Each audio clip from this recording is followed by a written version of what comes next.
Why settle for the same old sorting routine?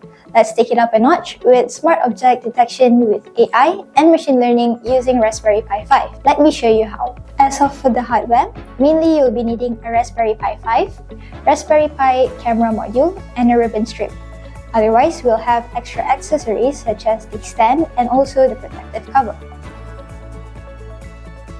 First step is to update the Raspberry Pi OS. This ensures your system is equipped with the latest feature and bug fixes. Next, install essential libraries that consist of packages that Python rely on. Following this, install the necessary Python libraries needed for this project.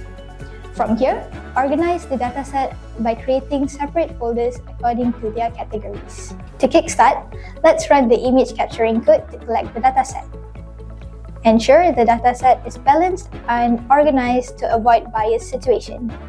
Moving forward, in order to develop a machine learning model, we need to pre-process the data and train the model. After training the code, we'll be moving forward to real-time detection. As we can see, it identifies the board using the provided dataset and further enhances the detection by incorporating color recognition.